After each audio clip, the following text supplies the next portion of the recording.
এখন সময় মার খাওয়ার নয়, এখন সময় পুনর্জাগরণের। আল্লাহ রাব্বুল আলামিন বলেছেন যে আন্নাল আরদা ইয়ারিসুহা ইবাদিয়াস সালিহুন, এই দুনিয়ার ওয়ারিস আল্লাহ বানিয়েছেন তার বান্দাদেরকে। আমরা আল্লাহর সেই বান্দা হব যারা এই দুনিয়াতে এক সময় নেতৃত্ব দিয়েছিলাম, ভবিষ্যতের দুনিয়া আমরা আবার নেতৃত্ব দেব ইনশাআল্লাহ। এই পৃথিবীকে দেখার জন্য আমাদের একটি দৃষ্টিভঙ্গি আছে। আমরা পৃথিবীর সব কিছুকে এক ধরনের দৃষ্টিভঙ্গি নিয়ে দেখি। এই দৃষ্টিভঙ্গি আগে থেকেই আমাদের মাথার মধ্যে সেট করা থাকে।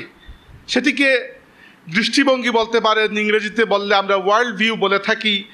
আমি গ্রাম্য ভাষা চশমাও বলতে পারি। তো আজকের আমার আলোচনার টপিকটুকু পুরোটা চশমাকে নিয়ে হবে ইনশাআল্লাহ। তার আগে আপনাদেরকে ধন্যবাদ জানাতে চাই যে আজকের এত ডিস্ট্রাকশনের যুগে আমরা যখন আমাদের হাতের মোবাইল ফোনে ঘন্টার পর ঘন্টা খুইয়ে দিতে পারি, আপনারা এরকম ড্রাই শুষ্ক একটি অনুষ্ঠানে আমাকে এবং আমাদের আলোচকদেরকে শোনার জন্য এখানে উপস্থিত হয়েছেন। এখানেই আপনারা একটি জয়লাভ করে ফেলেছেন। এখানেই আমরা শয়তানকে কিছুটা পরাজিত অলরেডি করতে পেরেছি। এখানেই আমরা বুঝতে পেরেছি যে আমাদের করণীয় কি, আসলে করণীয় কি সেটি জানার আগেই আমরা করণীয়র পথে এক ধাপ এগিয়ে গেছি আলহামদুলিল্লাহ। সম্মানিত সুধী, আমি একটু ইতিহাস নির্ভর আলোচনা করব, নইলে আপনারা বুঝবেন না যে আজকের যুগে ইসলাম বিরোধী অপতৎপরতা বা ষড়যন্ত্র যেগুলোকে আমরা বলছি, সেগুলো কেন এই পৃথিবীতে আমরা দেখতে পাচ্ছি বা সেগুলো কেন আমাদের বিরুদ্ধে করা হচ্ছে। খুব কম আমরা দেখি যে হিন্দুরা খ্রিস্টানদের বিপক্ষে হিন্দু বিরোধী অপতৎপরতার কোনো আলোচনা করছে বা খ্রিস্টানরা ইহুদিদের বিরুদ্ধে করছে। সবসময় আলোচনাগুলো মুসলমানদের বিরুদ্ধেই আমরা দেখি। কী জন্য? এটা একটা বিষয়। 2 নম্বর বিষয় হচ্ছে আসলেই কী ধরনের ষড়যন্ত্র হচ্ছে। 3 নম্বরটা হচ্ছে আমাদের করণীয়। প্রথমত, এই পৃথিবী আজকে আমরা যে পর্যায়ে দেখছি, এই পৃথিবী বহু বিবর্তনের মাধ্যমে এই জায়গা পর্যন্ত এসেছে, সামাজিক বিবর্তনের মাধ্যমে। কিভাবে? এক সময় আপনারা সবাই জানেন যে এই পৃথিবীতে মানুষ অনেকটা বিচ্ছিন্নভাবে বসবাস করত। যে যার গোত্রের অধীনে বসবাস করে অভ্যস্ত ছিল, কোনো রাষ্ট্র ব্যবস্থা সমাজ ব্যবস্থা কিছুই ছিল না। এরপরে আস্তে আস্তে পৃথিবীতে গ্রিসে নগর রাষ্ট্র গড়ে ওঠা শুরু করলো। অর্থাৎ যারা গোত্রভিত্তিক বসবাস করত তারা চিন্তা করলো যে গোত্রের উপরে উঠে কয়েকটা গোত্র মিলে এবার একটা সমাজ গঠন করব। সেই সমাজের একজন প্রধান বা কয়েকজন প্রধানের একটা পরিষদ, এরকম। এরপরে আস্তে আস্তে এটা বড় হতে হতে সাম্রাজ্য, পৃথিবীতে অনেক বড় বড় সাম্রাজ্য এসেছে, থেকেছে, চলে গেছে। অনেকের নাম আমরা জানি, আর অনেক সাম্রাজ্য একসময় অনেক বড় ছিল, এখন ইতিহাসের অতল গহ্বরে এমনভাবে হারিয়ে গেছে এদেরকে আমরা নামই জানি না। এরপরে আস্তে আস্তে আমরা আধুনিকতার দিকে গেলাম। এই আধুনিকতার দিকে যাওয়া এবং আধুনিক যুগটা নিয়ে একটা কথা বলতে চাই, তাইলে বুঝতে পারবো আমরা যে বিশ্বে ইসলাম বিরোধী অপতৎপরতাগুলো কখন থেকে শুরু হয়েছে এবং কিভাবে। আধুনিকতাকে হিসাব করা হয় যে 1600 শতাব্দী থেকে আধুনিকতা শুরু হয়েছে। মানে 1500 শতাব্দী যখন শেষ হয়েছে, 1600 শতাব্দী মানে আজ থেকে 500 বছর আগে, তখন থেকে আধুনিকতার যুগে আমরা প্রবেশ করেছি। আসলে সেটি এক ধরনের ইতিহাস নির্ভর তত্ত্ব, সঠিক। কিন্তু আসল কথা হচ্ছে এই পৃথিবী আধুনিক হয়েছে, এই পৃথিবী পরিবর্তন হয়েছে মূলত গত শতাব্দীতে। গত শতাব্দীতে পৃথিবীতে অনেক বড় বড় 2টা ঘটনা ঘটেছে, 2টা যুদ্ধ। একটিকে আমরা প্রথম বিশ্বযুদ্ধ, একটিকে দ্বিতীয় বিশ্বযুদ্ধ বলি। এই বিশ্বযুদ্ধগুলো পৃথিবীকে এবং পৃথিবীর মানুষের পৃথিবীকে দেখার দৃষ্টিভঙ্গিকে সম্পূর্ণ পাল্টে দিয়েছে। তাই বিশ্বযুদ্ধগুলো বোঝা আমাদের জন্য প্রয়োজন। এই পৃথিবীতে প্রথম বিশ্বযুদ্ধ শুরু হয়েছে 1914 সালে, শেষ হয়েছে 1918 সালে। এর আগে আমেরিকা বা এরকম নামের কোনো সুপার পাওয়ার পৃথিবীতে ছিল না। পৃথিবী মূলত ছিল ইউরোপ কেন্দ্রিক। পৃথিবীর মূলত পাওয়ারের জায়গাটা ছিল ইউরোপ। ইউরোপ থেকে সারা পৃথিবীকে এক ধরনের খবরদারি করা হতো। প্রথম বিশ্বযুদ্ধ হয়েছে ইউরোপের মাটিতে, শেষ দিকে আমেরিকা এসেছে এই যুদ্ধে। তবুও ততক্ষণ পর্যন্ত আমেরিকার মনোভাব ছিল এরকম যে আমরা আমাদের নিজেদেরকে নিয়ে ব্যস্ত থাকবো, ইউরোপে কি হচ্ছে না হচ্ছে, বাকি দুনিয়াতে কি হচ্ছে না হচ্ছে, এটা আমাদের দেখার বিষয় নয়। এরপরে প্রথম বিশ্বযুদ্ধে পৃথিবীতে এত মানুষ মারা যায়, ইতিপূর্বে পৃথিবীতে কোনো এক যুদ্ধে এত মানুষ মারা যায় নাই। প্রায় 1.5 কোটির মতো মানুষ মারা গেছে পৃথিবীর মানুষ চিন্তা করেছে যে আমরা মাত্র 4 বছরের একটি যুদ্ধে 1.5 কোটি মানুষকে নিহত করে ফেললাম, কি করলাম এটি। তো মানুষের মধ্যে এক ধরনের চেতনা এসেছে যে আমরা আর এরকম যুদ্ধ করব না, তাই এই রকম যুদ্ধ না করার জন্য আমরা একটি সংস্থা তৈরি করব যারা এটা নিশ্চিত করবে যে আমরা কোনো যুদ্ধ এরকম করব না। সংস্থার নাম ছিল লিগ অফ নেশনস। সংস্থাটি বেশি কার্যকর হতে পারে নাই, বরং 1930 সাল থেকে বোঝা যাচ্ছিল যে আরেকটি যুদ্ধ হতে যাচ্ছে। 1940 সালে শুরু হলো, 1945 পর্যন্ত 5 বছর দ্বিতীয় বিশ্বযুদ্ধ। প্রায় 6 কোটি মানুষ এক বিশ্বযুদ্ধে মারা গিয়েছিল, 6 কোটি মানুষ। তখন শুরু হলো পৃথিবীর মানুষের আরেকটা তৎপরতা যে এই পৃথিবীতে যেন এরকম যুদ্ধ আর কখনো না হয়। তো আগের যে সংস্থা সেটা তো ব্যর্থ হয়েছে, নতুন সংস্থা তৈরি করব। নতুন সংস্থা কি? জাতিসংঘ তৈরি করা হলো। এই হচ্ছে ইউরোপের ইতিহাস। এখনো আমরা এই ইতিহাসে নাই। আমরা বলতে মুসলমানরা, শুধু বাংলাদেশি মুসলমান নয়, সারা পৃথিবীর মুসলমান। তো এই যে 2টা বিশ্বযুদ্ধ হলো, এই 2টা বিশ্বযুদ্ধের মধ্যে আমরা কই ছিলাম? তৎকালীন যুগে মুসলমানদের এই পৃথিবীতে একটা প্রতিনিধি ছিল। এখনকার যুগে পৃথিবীতে মুসলিম উম্মার কোনো প্রতিনিধিত্ব নাই। ব্যক্তিগতভাবে কোনো মুসলমান কোনো জায়গায় বড় কিছু হয়ে যেতে পারেন। এই যে উম্মাহ, রাসূলুল্লাহ সাল্লাল্লাহু আলাইহি ওয়াসাল্লাম যে আমাদেরকে একটি উম্মাহ হিসাবে রেখে গেছেন, এই উম্মাহ হিসাবে দুনিয়ার কোনো জায়গায় আমাদের কোনো প্রতিনিধিত্ব নেই। কিন্তু তখন ছিল, এবং যা ছিল তার নাম ছিল উসমানী খিলাফত বা উসমানী সালতানাত আমরা বলি। আপনারা সবাই তো এরতুগরুল বা এরকম সিনেমা দেখে অভ্যস্ত, তো এগুলো তার বলার কিছু নাই, সবাই জানেন কিসের কথা বলছি। তো এই যে তুর্কি সালতানাত বা উসমানী সালতানাত, এরা তৎকালীন যুগে পৃথিবীতে মুসলিম উম্মার ইউনিটি, ইন্টেগ্রিটি, পাওয়ার সব কিছুর একটা প্রতীক ছিল। সারা দুনিয়াতে যখন মুসলমানদেরকে নিয়ে কথা বলতে হতো, একবার উসমানী সালতানাতের সাথে, উসমানী খিলাফতের সাথে কথা বলতে হতো যে এরা মুসলমানদের প্রতিনিধি। এজন্য ইংরেজ এবং ফ্রেঞ্চ, 2 জাতি মানে ইংলিশরা এবং ফরাসিরা, তাদের মূল অপতৎপরতা ছিল এটা যে উসমানী খিলাফতকে ভাঙতে হবে। যদি না ভাঙি আমরা, তাহলে বিশ্বে এই ভূমধ্য সাগরের আশেপাশে বিশাল এলাকা জুড়ে এই যে উসমানী সালতানাত এখানে বসে আছে, এরা আমাদের জন্য আবার সমস্যা তৈরি করতে পারে। আবার সমস্যা কোনটা? কারণ 1700 সালে 1632-এ একবার উসমানী খিলাফতের পক্ষ থেকে ইউরোপে আক্রমণ করা হয়েছিল। এবং ইউরোপে আপনারা একটা শহরের নাম চিনেন, ভিয়েনা, অস্ট্রিয়ার রাজধানী। ভিয়েনা পর্যন্ত উসমানীরা চলে গিয়েছিল, সেখানে গিয়ে সিজ করেছিল, সেখানে গিয়ে অবরোধ করেছিল। পরবর্তীতে পারে নাই, তারা টিকতে পিছনে সরে এসেছিল। তখন প্রথমবারের মতো ইউরোপিয়ানরা বুঝতে পেরেছিল যে আন্দালুসিয়া থেকে মুসলমানদেরকে আমরা তাড়িয়ে দিয়েছি 1492 সালে, সত্য, কিন্তু মুসলমানরা এখনো দুর্বল হয় নাই। এত বছর পরেও, এত 100 বছর পরেও মুসলমানদের হাতে এই শক্তি আছে যে তারা ইউরোপের মাটিতে এসে আমাদের ঘাড়ের উপর নিঃশ্বাস ফেলতে পারে। তখন থেকে এদের একটা তৎপরতা যে মুসলমানদেরকে দুর্বল করতে হবে, এবং মুসলমানদেরকে দুর্বল করতে হবে মানে উসমানী খেলাফতকে দুর্বল করতে হবে। এজন্য ইউরোপিয়ানরা প্রচুর টাকা পয়সা খরচ করলো, কখনো গোয়েন্দা বৃত্তি, কখনো কূটনীতি, কখনো সামরিক পাওয়ার ইউজ করা, বিভিন্ন বিষয়ের মাধ্যমে প্রথম বিশ্বযুদ্ধ পর্যন্ত উসমানী খেলাফত এমনিতেই দুর্বল হয়ে গেল। প্রথম বিশ্বযুদ্ধের সময় কি হলো, একদিকে জার্মানি এবং অস্ট্রো হাঙ্গেরিয়ান এম্পায়ার নামক একটা দেশ ছিল, এখন এটা নেই, ভেঙে 4-5টা দেশ হয়ে গেছে। এই 2টা এক পাশে, একদিকে ইংল্যান্ড, ফ্রান্স, রাশিয়া, ইতালি আরেকদিকে। তো উসমানী খিলাফত হচ্ছে এমন একটা দুর্বল পজিশনে যে বড় শক্তিগুলোর মধ্যে কারো না কারো ছায়ায় যেতে হবে, ছায়া না গিয়ে উপায় নেই। বর্তমানে আমাদের যেরকম অবস্থা, আমরা সবাই চিন্তা করি হয় ভারতের ছায়ার নিচে থাকবো, নইলে চায়নার ছায়ার নিচে থাকবো, নইলে আমেরিকার ছায়ার নিচে থাকবো, না থেকে তো উপায় নেই, আপনি তো দুর্বল, কারো একজনের ছায়ার নিচে থাকতে হবে। তৎকালীন যুগে উসমানী খিলাফত চিন্তা করলো কার ছায়ার নিচে থাকবো। তো প্রথমে ব্রিটিশদের ছায়ার নিচে থাকার কথা ছিল, ব্রিটিশরা বললো যে আমরা তোমাদেরকে কখনো আমাদের সাথে নেব না। তো উসমানী খলিফা জার্মানদের সাথে চলে গেলেন। যুদ্ধে জার্মানি পরাজিত হলো এবং ইংল্যান্ডের হাতে একটা মুখ্যম সুযোগ চলে আসলো যে মুসলমানদের একমাত্র ইউনিটি, মুসলমানদের ঐক্যের একমাত্র শেষ প্রতীক এই উসমানী খিলাফতকে ভাঙ্গা। এই উসমানী খিলাফতকে ভাঙ্গা হলো, এবং বড় দুঃখজনকভাবে এই ভাঙ্গার পেছনে শুধু ব্রিটিশ বা ফ্রেঞ্চ জাতি ভূমিকা পালন করেনি। 50% যদি তারা করে থাকে, 50% মুসলমানরা নিজেদের ভেতরেই করেছিল।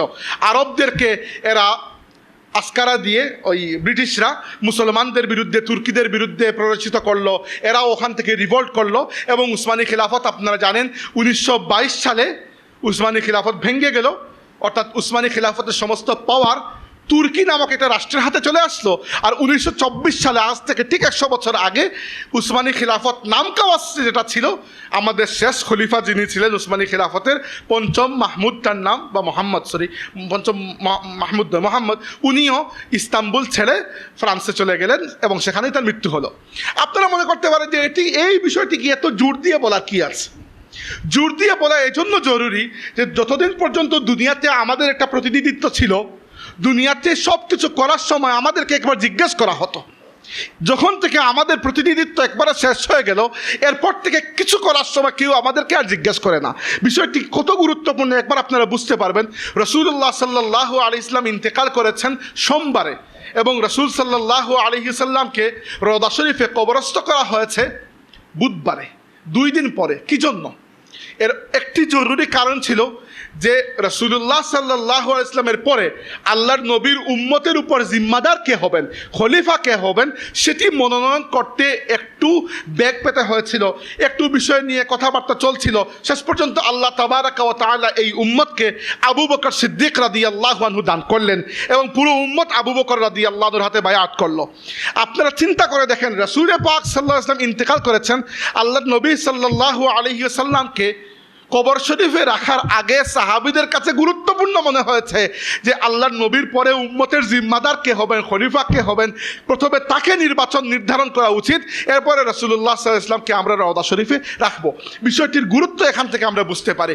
একদিন পর্যন্ত এই উম্মত খলিফাবিহীন থাকতে চায় নাই, কারণ এই উম্মত যদি হেল্টার স্কেল্টার বিচ্ছিন্ন থাকে, তাহলে যে কারো পক্ষে এসে এই উম্মতের যে কোনো একটা অংশকে আক্রান্ত করে, গাজার মতো অবস্থা, অথবা উইগুর মুসলমানদের মতো অবস্থা, অথবা বার্মিজ রোহিঙ্গা মুসলমানদের মতো অবস্থা, অথবা কাশ্মীরের মুসলমানদের মতো দুরবস্থা করে ফেলা সম্ভব। কিন্তু আবু বকর সিদ্দিক রাদিয়াল্লাহু আনহু যখন খিলাফতের দায়িত্ব নিয়েছিলেন, আল্লাহর বান্দা প্রায় 2.25 বছর খলিফা ছিলেন। মুসলিম বিশ্বে, তৎকালীন যুগে মুসলিম বিশ্বে যতগুলো ফিতনা উঠেছিল, আল্লাহ আবু বকরের হাতে সবগুলোকে রফা দফা করেছেন এবং আবু বকর রাদিয়াল্লাহু আনহুর হাতে তৎকালীন পৃথিবীর শ্রেষ্ঠ 2টা সাম্রাজ্য, রোমান এবং পার্সিয়ান, 2টা সাম্রাজ্য বিজয়ের পথে মুসলমানরা পা বাড়িয়েছেন এবং সেই বিজয় সম্পন্ন হয়েছে উমর রাদিয়াল্লাহু আনহুর খিলাফতকালে। কি জন্য বলছি? এই পৃথিবীতে মুসলমানদের ইউনিটি, মুসলমানদের ইন্টেগ্রিটি, মুসলমানদের ঐক্য, মুসলমানদের পাওয়ার, সব কিছুর প্রতীক ছিল আমাদের খিলাফা। সব কিছুর প্রতীক ছিল আমাদের খিলাফা। আজকে শব্দগুলো শুনতেও আপনাদের নতুন লাগছে, কিন্তু সাহাবীদের কাছে এটা নতুন ছিল না, তাবেঈন আইম্মাদের কাছে নতুন ছিল না। এটি এত গুরুত্বপূর্ণ ছিল যে এটি পৃথিবীতে মুসলমানদেরকে রিপ্রেজেন্ট করত। এই পৃথিবী থেকে যখন মুসলমানদের শেষ খিলাফা নষ্ট হয়ে গেল, উসমানী খিলাফত ধ্বংস হয়ে গেল, এরপর থেকে আজ 100 বছর ধরে মুসলমানরা অভিভাবকহীন। এই যে আমিও তো একজন বক্তা এবং মাহফিলে বয়ান করি, আপনারা অনেকেই আরও অনেক বক্তাকে চিনেন, অনেক ভালো ভালো বয়ান করেন, এবং আমরা প্রায় সময় মাইকে উঠে ঐক্যের বয়ান করি না? ঐক্য হয় না, কারণ ঐক্যের জন্য কিছু একটা প্ল্যাটফর্ম তৈরি করা দরকার, যে প্ল্যাটফর্মের উপর ঐক্য হয়। এমনি মুখে মুখে বলে তো আর ঐক্য হয় না, তাই না? ঐক্যের জন্য একটা টার্গেট লাগে, যে আমরা ঐক্য কেন করছি, এই টার্গেট অ্যাচিভ করব বলে।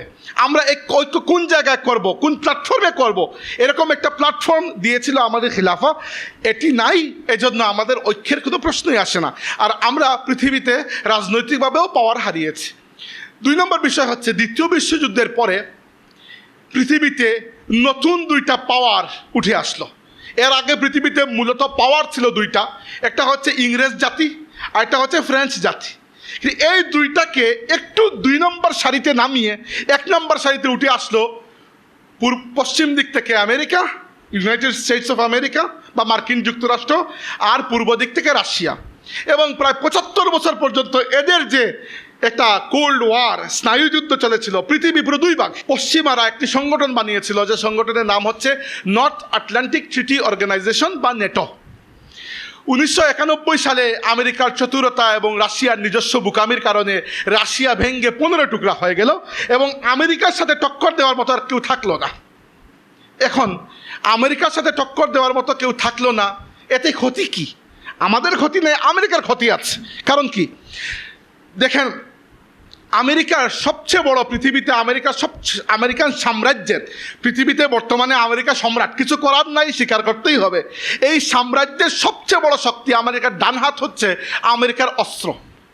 আমেরিকার কোনো কালচার নাই, আমেরিকায় কোনো সুন্দর সমাজ ব্যবস্থা নাই, আমেরিকায় কোনো সুন্দর রাষ্ট্র ব্যবস্থা নাই, আমেরিকা কিছুই নাই। আমেরিকা টিকে আছে শুধুমাত্র তাদের টেকনোলজির উপরে, তাদের অর্থ এবং তাদের টেকনোলজির উপরে।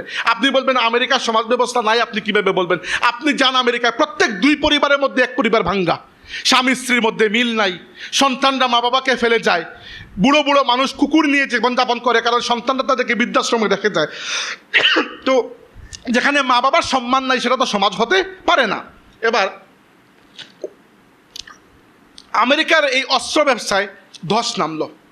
কি জন্য? কারণ আমেরিকা পৃথিবীর মানুষকে একটা ভয় দেখিয়ে এসেছিল। ভয়টা হচ্ছে রাশিয়া তোমাদের উপর হামলা করবে, সোভিয়েত ইউনিয়ন হামলা করবে। তো হামলা থেকে বাঁচার উপায় কি? একটা হচ্ছে আমাদের সাথে লিয়াজু করো, 2 নম্বর আমাদের কাছ থেকে অস্ত্র কিনে রেখে মজুত করলে যেন রাশিয়া হামলা করলে তোমরা টেকল দিতে পারো। এখন যখন রাশিয়াই নাই, আমেরিকার অস্ত্র কে কিনবে?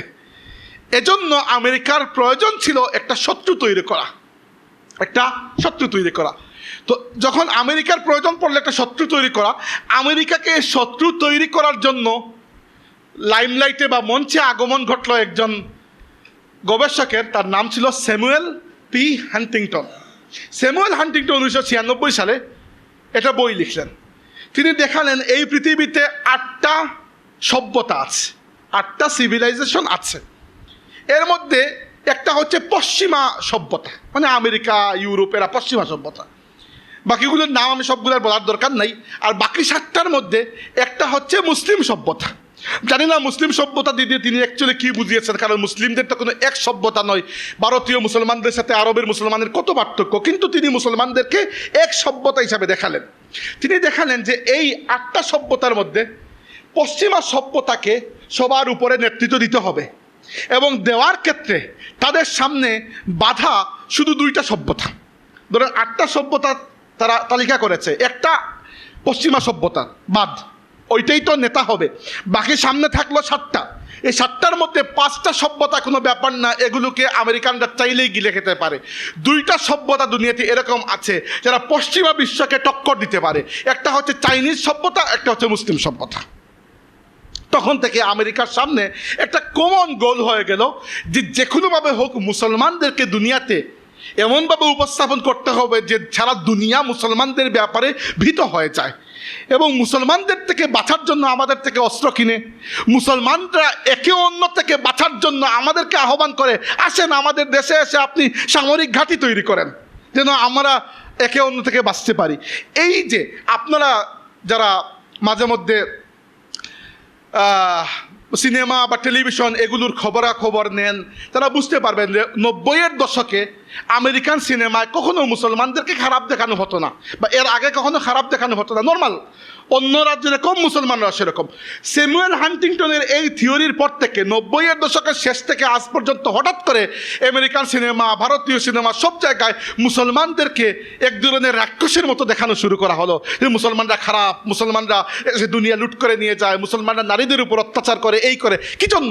সারা পৃথিবীতে মুসলমানদেরকে এক ধরনের রাক্ষসে একটা ভাবমূর্তি দেওয়া, যেন মুসলমানরা একে অন্যের ভয়ে ভীত থাকে। এইটা হলো এক্সটার্নাল পলিসি। ইন্টারনালিও আমেরিকা অনেক কাজ করেছে। যেমন মিডল ইস্টে তারা 1934 সালে প্রথমবার বা 38 সালে প্রথমবার মিডল ইস্টে তেল পাওয়া গেছে। উত্তোলন হয়েছে আরও অনেক পরে, কিন্তু তেল পাওয়া গেছে। আমাদের মিডল ইস্ট অর্থাৎ যে 8-10টা দেশ আছে, এদের এই পরিমাণ শিক্ষা দীক্ষা নাই যে এখান থেকে তেল গ্যাস উত্তোলন করবে। আমেরিকা এসে চুক্তি করেছে যে আমরা তোমাদের তেল গ্যাস উত্তোলন করে দেব, বিনিময় শর্ত হচ্ছে যে তেল গ্যাস তোমরা কারো কাছে বিক্রি করতে পারবে না, শুধুমাত্র ডলারের বিনিময়ে ছাড়া। আর তোমাদের কাছ থেকে কেউ যখন তেল গ্যাস বিক্রি কিনবে, ডলার দিয়ে কিনতে হবে। এটা এই চুক্তির নাম হচ্ছে পেট্রো ডলার চুক্তি। Petrol plus dollar, petro dollar চুক্তি। তো কি হলো সুবিধা আমেরিকার? ধরেন এবার একটা দেশের নাম আপনি ধরেন দক্ষিণ কোরিয়া, জাপান। জাপান সৌদি আরব থেকে কিনবে তেল। জাপানের নিজস্ব মুদ্রা আছে, সৌদি আরবের নিজস্ব মুদ্রা আছে, কিন্তু তারা এই মুদ্রাগুলোর বিনিময়ে তেল কিনতে পারবে না। সৌদি আরব বাধ্য এবং জাপান বাধ্য যে মার্কিন ডলারের বিনিময়ে তারা তেল কিনবে। এবার জাপানের তেল কেনার আগে প্রথমে মার্কিন ডলার কিনতে হবে, এরপরে তেল কিনতে হবে। বুঝতে পেরেছেন বিষয়টা? এই জন্য সাথে সাথে সারা পৃথিবীতে মানে হুট করেই আমেরিকান যে মুদ্রা আছে, মার্কিন ডলার যাকে আমরা বলি, সেটি পৃথিবীর আন্তর্জাতিক বাণিজ্যের মুদ্রা হয়ে গেল। এছাড়া যে মিডল ইস্টের যে বিষয়, মিডল ইস্টে আমেরিকা সবচেয়ে বড় যে তাদের সুযোগটা পেয়ে গেল সেটা হচ্ছে শিয়া সুন্নির মধ্যে যে বিরোধ। মিডল ইস্টে 3টা দেশে শিয়াদের সংখ্যা বেশি, মানে 2টা দেশে মূলত, একটা হচ্ছে ইরান, একটা ইরাক। সিরিয়াতে শিয়াদের সংখ্যা কম, সুন্নিদের সংখ্যা বেশি, কিন্তু সিরিয়াতে রাষ্ট্র ক্ষমতা শিয়াদের হাতে। এই বাশার আল আসাদ বা তার বাবা হাফিজ আল আসাদ এরা হচ্ছে শিয়া। শিয়া বলতে শিয়াদের মধ্যে সবচেয়ে গুলাদ যারা, আলবি দারুজি শিয়া, যারা আলী রাদিয়াল্লাহুকে প্রায় খুদার মতো মানে। সৌদি আরবে কেন আমেরিকান সৈন্যরা তাদের ঘাঁটি গেলে বসে আছে? ইরাকে কেন? সিরিয়ায় কেন? কারণ আমেরিকা সবাইকে বুঝিয়েছে যে আমরা যদি চলে যাই, ইরান তোমাদের উপর হামলা করে তোমাদেরকে নষ্ট করে দেবে। এই যে ইরানকে আমেরিকা এখানে মুসলমানদের এগেনস্ট বানিয়েছে, এই যে সারা পৃথিবীতে তাদের এই ধরনের কূটনীতি, এই কূটনীতিগুলোর মাধ্যমে তারা মুসলমানদেরকে পলিটিক্যালি সারা বিশ্বের কাছে এক ধরনের রাক্ষস বানিয়ে রেখেছে যে মুসলমানদেরকে খতম করতেই হবে। এই গেল রাজনৈতিক বিষয়। এবার আসলে অর্থনৈতিক কিছু বিষয় আমরা আলোচনা করি। দেখেন ভাই, আপনি মানেন কিংবা না মানেন, এই পৃথিবীতে 3টা বিষয়ের উপর ইহুদিদের একচ্ছত্র আধিপত্য রয়েছে। ইহুদির জাতি পৃথিবীতে খুবই কম, 10 2 কোটি হবে না। আমরা মুসলমানরা মাশাআল্লাহ 200 কোটি, সংখ্যায় আমরা অনেক বেশি, 200 কোটি। ইহুদি 10 2 কোটি হবে না, কিন্তু 3টা জায়গায় তারা খুব কাজ করেছে। একটা হচ্ছে ফিন্যান্স সেক্টর বা ব্যাংকিং অ্যান্ড ফিন্যান্স, যেটা বলেন একসাথে বলতে পারেন আপনি, ব্যাংকিং অ্যান্ড ফাইন্যান্স সেক্টর। আরেকটা হচ্ছে মিডিয়া সেক্টর, আরেকটা হচ্ছে টেকনোলজিক্যাল ইনোভেশন বা প্রযুক্তিগত আবিষ্কার ক্ষেত্র। এই 3টি ক্ষেত্রে ইহুদিরা সবচেয়ে বেশি সময় দিয়েছে, শ্রম দিয়েছে, আল্লাহ তাদেরকে মেধাও দিয়েছেন, সেই মেধাকে তারা কাজে লাগিয়েছে এবং আমাদের সবার চেয়ে তারা উন্নত। আপনি বলবেন কীভাবে? ধরেন আমরা যে মাঝে মাঝে বয়কটের ডাক দিই, কোকাকোলা বা ধরেন এই জীবন পানি উদাহরণস্বরূপ, আপনি বললেন এটা জায়নিস্টদের প্রোডাক্ট, এটাকে বয়কট করতে হবে। রাষ্ট্রীয় লেভেলে, সামাজিক লেভেলে অথবা আপনার এলাকা লেভেলে আপনি বয়কট করেই ফেললেন, কিন্তু আপনি প্রমাণ করতে পারবেন না কখনো এটা জায়নিস্ট প্রোডাক্ট কি না। কারণ কি? এইরকম মাল্টিন্যাশনাল প্রোডাক্ট যেগুলো আছে, এটা জীবন কোম্পানি তো ছোটো কোম্পানি, আপনি বড় একটা কোম্পানি ধরেন কোকাকোলা, এটা তো আন্তর্জাতিক কোম্পানি, বিশাল বড় কোম্পানি। কোকাকোলার মালিক ইহুদি নয়, কোকাকোলার হেডকোয়ার্টার ইসরায়েলে নয়, আমেরিকায়। তারা এত বোকা নয় যে এগুলা ইসরায়েলে করবে। বিষয়টা কি? কোকাকোলার যে কোম্পানি, এইরকম কোম্পানিগুলো হচ্ছে পাবলিক লিমিটেড কোম্পানি, অর্থাৎ এর একটা অংশ থাকে মালিকদের হাতে, আরেকটা অংশ থাকে শেয়ার মার্কেটে। আপনি যদি শেয়ার কিনেন তাহলে কোম্পানির একটু মালিকানা আপনি কিনতে পারলেন। এইভাবে এই 2টা ভাগে ভাগ করা থাকে পাবলিক লিমিটেড কোম্পানি। এই কোম্পানিগুলোতে অন্যান্য বড় বড় কোম্পানি ইনভেস্টমেন্ট বা বিনিয়োগ থাকে। এই যে বিনিয়োগকারী যে কোম্পানি, সেই কোম্পানিগুলোতে এর থেকে বড় বড় কোম্পানির বিনিয়োগ থাকে। এরকম 3-4 সিঁড়ি উপরে ওঠার পরে আপনি দুনিয়ার সব জায়গায় 3টা কোম্পানির নাম পাবেন। এটার নাম হচ্ছে দি ব্ল্যাক রক, এটার নাম হচ্ছে স্টেট স্ট্রিট, আর আরেকটার নাম হচ্ছে কি জানি ভুলে গেছি, ইয়াদ পড়তেছে না এখন, মনে হইলে বলবো। এই 3টা কোম্পানি, এই সকল কোম্পানির অন্য কোনো কাজ নাই, এরা শুধুমাত্র ইনভেস্টর কোম্পানি। এরা দুনিয়ার সবচেয়ে পাওয়ারফুল 3টা কোম্পানি, যাদের কাজ হচ্ছে, ধরেন আমেরিকা কি করে, তার দেশের নাগরিকদের পেনশনের টাকাগুলো নিজের কাছে না রেখে ওই কোম্পানিগুলোর কাছে দিয়ে দেয়। তারা ওইগুলো ইনভেস্ট করে যে লাভগুলো হয় সেখান থেকে একটা অংশ রেখে সুদসহ আমেরিকাকে বাকিগুলো ফেরত দেয়। অর্থাৎ এই যে কোম্পানিগুলো, ধরেন ব্ল্যাকরক কোম্পানির কাছে পৃথিবীর এই পরিমাণ সম্পদ আছে যে শুধুমাত্র ব্ল্যাকরক কোম্পানি যদি চায় প্রায় 1 ঘন্টার মধ্যে সারা পৃথিবীকে অচল করে দিতে পারবে। আমরা জানি না, ব্ল্যাকরকের নাম শুনেছেন জীবনে? নাম শুনেন নাই। আপনারা শুনেছেন ফেসবুকের নাম? ফেসবুক হচ্ছে সামনে, যেটাকে দেখা যায়, এর পেছনে আরও 3-4 লেয়ার আছে, এগুলোকে আমরা চিনি না, দেখি না। এই যে লেয়ারিংয়ের মাধ্যমে সারা পৃথিবীর অর্থনৈতিক সাম্রাজ্যটা হচ্ছে কিছু ব্যাংকারদের হাতে, আর এই ব্যাংকাররা হচ্ছে ইহুদি।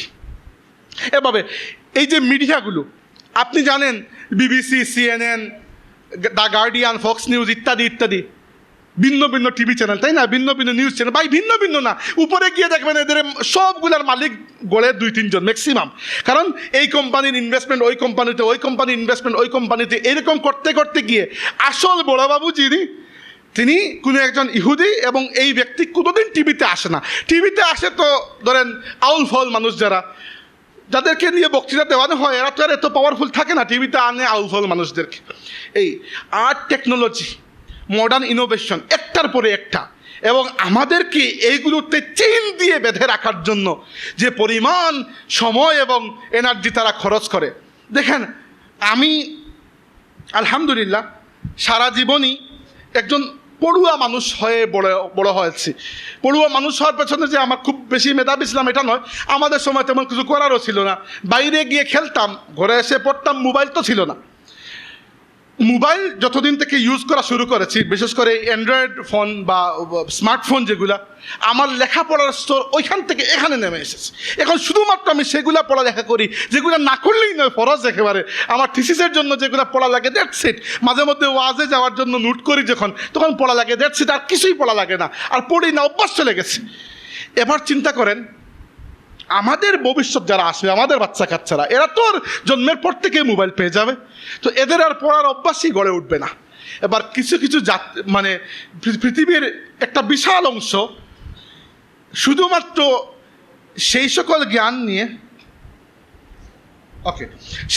জ্ঞান নিয়ে গড়ে উঠছে যে জ্ঞানগুলো কেউ আমাদেরকে দিতে যাচ্ছে। আপনি আমাকে বলুন, এই পৃথিবীতে এই যে মিডিয়া সিস্টেম, এক সময় বাংলাদেশে ধরেন শুধু ছিল বিটিভি, তাই না? বিটিভি ছিল। তো বিটিভিতে আপনারা কি দেখতেন? বিটিভির কয়েকজন প্রডিউসার ছিলেন, এরা যা দেখাইতে চাইতো আপনারা ওইটা দেখতেন, আর তো কিছু করার নয় আপনার। এরপরে আসলো অন্যান্য ওই যে প্রাইভেট মিডিয়া চ্যানেল, অর্থাৎ প্রডিউসারের সংখ্যা আগে ছিল 6 জন, এখন হয়ে গেল 60 জন। এরপরে আসলো সোশ্যাল মিডিয়া। আপনি মনে করতেছেন না আমি সোশ্যাল মিডিয়াকে আমার নিজের কন্ট্রোলে রাখি। নো, আপনি নিজের কন্ট্রোলে রাখেন না। আপনি বলবেন, কেন ভাই, আমি ইউটিউবে যে ভিডিও সার্চ দিই সেটা আমার দেখা হয়, সেটা আমার কাছে আসে। জিনিসটা এত সহজ নয়। আপনারা হয়তো অ্যালগরিদমের নাম কখনো শুনেন নাই। অ্যালগরিদমের আবিষ্কারক হচ্ছেন একজন মুসলিম বিজ্ঞানী, আপনারা নাম জানেন সবাই, আল খাওয়ারিজমি। আমি আল খাওয়ারিজমির কবর পর্যন্ত, বালি পর্যন্ত গিয়েছি উজবেকিস্তানে। তো এই যে অ্যালগরিদম হচ্ছে আপনার পছন্দ, আপনার চাহিদা, আপনার লাইক, আপনার ডিসলাইক, আপনার শেয়ার, আপনি কোন ধরনের ভিডিও কতক্ষণ দেখছেন, এই সবগুলোকে কৃত্রিমভাবে মেজার করে আপনাকে সেই ধরনের ভিডিও সাজেস্ট করে। আমি চ্যালেঞ্জ দিলাম আপনাকে, আপনি গিয়ে আজকে একটা কাজ করবেন, 2-4টা রান্নার ভিডিও দেখবেন, পরের দিন থেকে আপনার ওই যে ইউটিউবে অটোমেটিক রান্নার ভিডিও পপ আপ করতে থাকবে। মাঝে মধ্যে এরকম আমি টেস্ট করি, মাঝে মধ্যে কখনো এরকম হয়, গুগলে আমি সার্চ দিই দামি একটা জ্যাকেট, পরের দিন থেকে একটার পর একটা দামি আসতে শুরু করে। একসময় মনে হাল্লা, এগুলো তো কেনার উপায় নাই, তখন থেকে কম দামি কিছু একটা দেয়, এরপর থেকে খালি কম দামি আসতে শুরু করে। কারণ কি, দেখেন, রিড আস, এখানে কোনো ব্ল্যাক ম্যাজিক, কোনো জাদু নাই, এখানে অ্যালগরিদমের খেলা। এখন দেখেন, আমার তো একটা বয়স পর্যন্ত তাও পড়ালেখার সুযোগ হয়েছে, আমাদের বাচ্চা কাচ্চারা যারা হবে, এদেরকে তো খাওয়ানোর সময় মোবাইল দেওয়া লাগবে। অর্থাৎ এদের মন মানসিকতাকে মাত্র পৃথিবীর কয়েকজন মানুষ বসে বসে নির্ধারণ করবে, এবং এরা এভাবে জম্বি রোবট হয়ে গড়ে উঠবে। এই হচ্ছে একটা দিক গেল, অর্থনৈতিক দিকটা আমি বললাম আপনাদেরকে। এবার আসি একটা সাংস্কৃতিক দিকে। আমি রাজনৈতিক, অর্থনৈতিক বললাম, সাংস্কৃতিক দিক আমি এখনো বলি নাই। আপনি প্রশ্ন করতে পারেন যে ভাই ঠিক আছে, এগুলো তো বুঝলাম, এগুলা শুধুমাত্র ইসলামের বিরুদ্ধে কেন, অন্য কারো বিরুদ্ধে এগুলো যায় না কেন? এটার একটা উত্তর আমি দিচ্ছি আপনাকে, এটা আমার জরুরি একটা উত্তর হবে, এটা একটু পরে। প্রথমে সাংস্কৃতিক দিক, কারণ তারা স্পেশালি সাংস্কৃতিক দিকটা তুলবেন, তারা আমাকে বলে দিয়েছে। সাংস্কৃতিক দিক হচ্ছে, সংস্কৃতি নামে বা সংস্কৃতি মনা নামে আসলে দুনিয়াতে কিছু নাই, সবই হচ্ছে টাকা পয়সার খেলা। এখানে এগুলোকে আমাদের কাছে একটু মিষ্টি মিষ্টি ভাব দিয়ে দেখানো হয়। আসলে কিভাবে, ধরেন এই পৃথিবীর সংস্কৃতি, এই বা কালচার যাই বলেন না কেন, সব কিছুকে রিপ্রেজেন্ট করে মূলত গান, সিনেমা, কবিতা, এগুলোকে আমরা সংস্কৃতি মনে করি। এই সব কিছুর পেছনে কত বড় একটা চক্র কার্যকর আছে আমি জানিও না।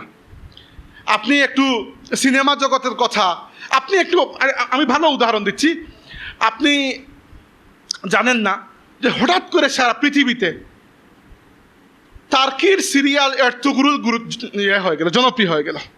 এরতুগরুল কেন জনপ্রিয় হলো?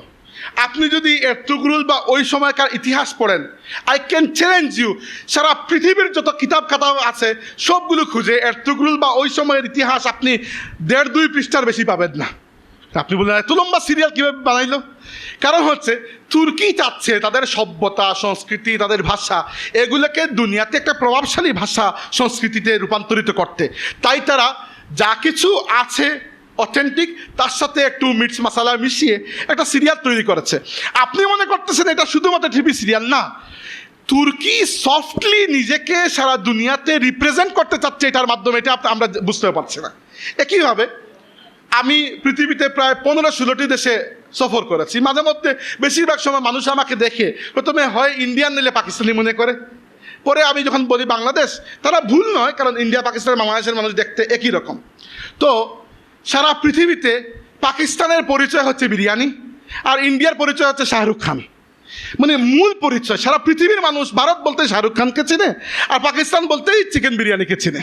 সারা পৃথিবীর মানুষের কাছে তাদের সাংস্কৃতিক একটি পরিচয় হয়ে গেছে এটা। শুধুমাত্র আমি অন্য কোনো ধর্মকে কটাক্ষ করছি না, কিন্তু বিষয়টা বুঝতে হবে, শুধুমাত্র ভারতের হিন্দুদের কাছে সারা পৃথিবীর কাছে রিপ্রেজেন্ট করার মতো তেমন কিছু নাই আসলে। আপনি যদি ভারতের ইতিহাস অথবা ভারতের সভ্যতা সংস্কৃতি নিয়ে লিখেন, বা ভারতের যে ট্যুরিস্ট যারা যায়, যারা ট্যুর করতে যায়, সফর করতে, এরা কোন জিনিসগুলো দেখে, দেখবেন মুঘল আমলের তৈরি করা বিষয়গুলো দেখে, যেগুলো মুসলমানরা তৈরি করেছে। তো সারা পৃথিবীতে ভারত এরপরে আধুনিক যুগে এসে নিজের প্রভাব কীভাবে বিস্তার করছে সিনেমার মাধ্যমে, এবং সিনেমার মাধ্যমে আসলে এই সমাজের আসল থিওরিগুলা, আসল চিন্তাভাবনাগুলো বেড়ে ওঠে।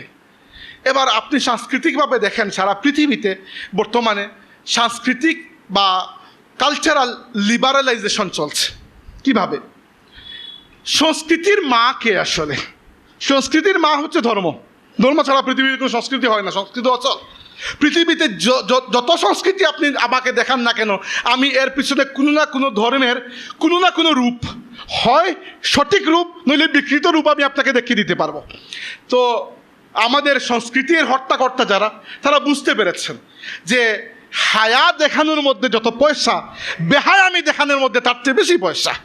এই জন্য বেহায়ামুখে সারা পৃথিবীর সাংস্কৃতিক লিবারালাইজেশন বা সাংস্কৃতিক উদারনৈতিকতার একটা ভাবমূর্তি, প্রতিমূর্তি হিসাবে সারা দুনিয়াতে দেখানো হচ্ছে। এই যে আপনারা LGBTQ নিয়ে আমরা চিৎকার চেঁচামেচি করি, লেখালেখি করি, এটার পেছনে সময় ব্যয় করি যেন আমাদের কালচারে, আমাদের সংস্কৃতিতে, আমাদের শিক্ষা ব্যবস্থাতে না আসে, এর পেছনে বড় একটি চক্র কার্যকর আছে। আপনি চিন্তা করতে পারেন যে এই ধরনের বিকৃত বিষয়কে সারা পৃথিবীতে এস্টাবলিশ করার জন্য পশ্চিমারা কেন মাথা ছাড়া দিয়ে উঠেছে। ভাই এই সব কিছুর পিছনে আছে একটাই কথা, সেটা হচ্ছে সফট পাওয়ার। পাওয়ার দুই ধরনের, একটা হচ্ছে হার্ড পাওয়ার।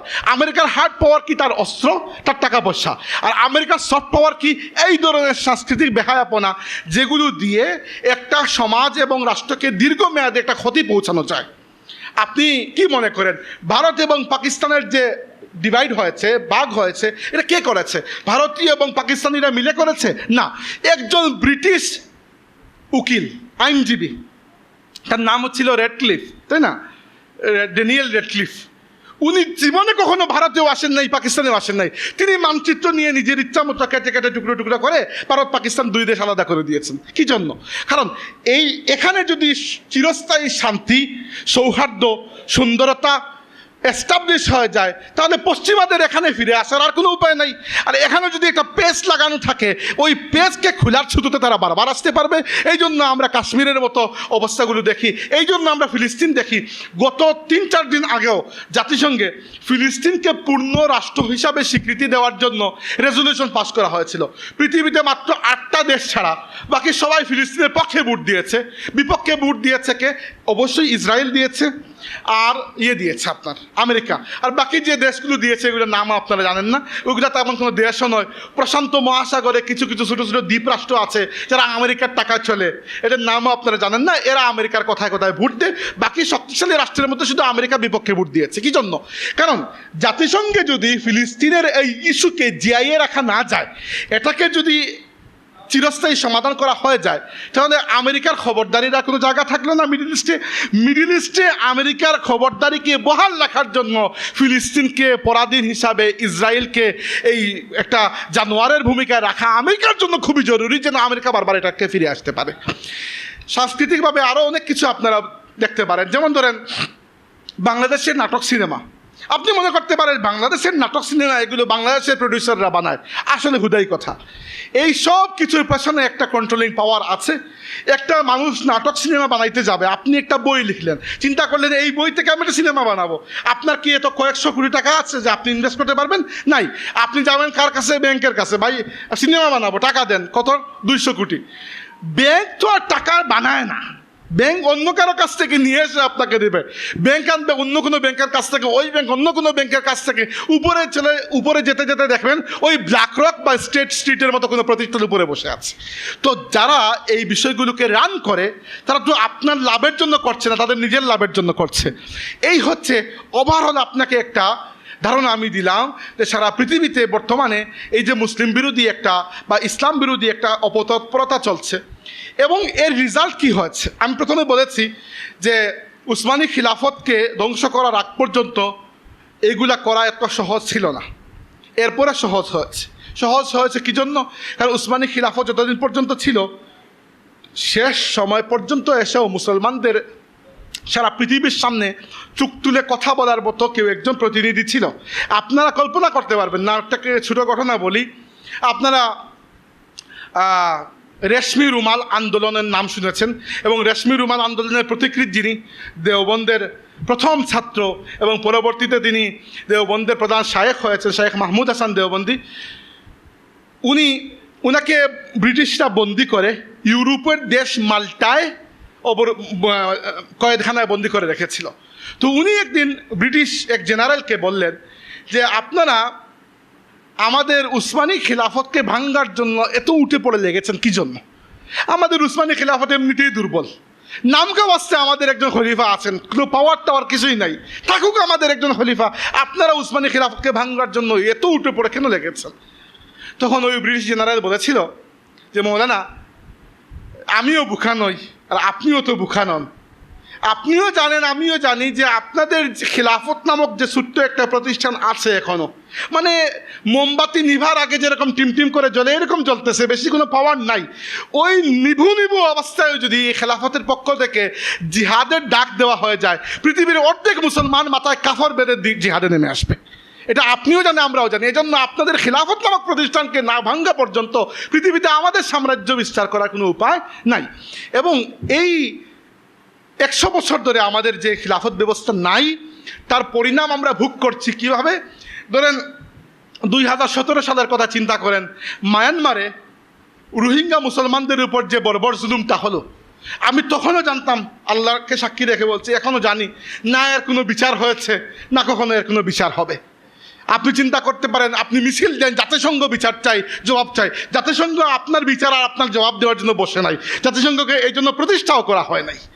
এরপরে আপনি দেখেন ভারতের কাশ্মীরে, এরপরে আপনি দেখেন চায়নায় উইগুর মুসলমান, চায়নায় প্রায় 20 লক্ষ উইগুর মুসলমান, এর মধ্যে 10 থেকে 12 লক্ষকে চায়না এক ধরনের কনসেন্ট্রেশন ক্যাম্পের মধ্যে ঢুকিয়ে রেখেছে, যাদের উপর এরকম অবর্ণনীয় নিপীড়ন নির্যাতন চালানো হয় যে আমার মাঝে মধ্যে ভয় লাগে কিয়ামতের দিন এদের কান্নার কারণে আমাদের নামাজ কি আল্লাহর কাছে ফৌত হয়ে যায়। আমরা এই চিন্তায় থাকা উচিত যে মুসলমানদেরকে এত মজলুম অবস্থায় রেখে আমরা দুনিয়াতে তো শান্তিতে বসে আছে।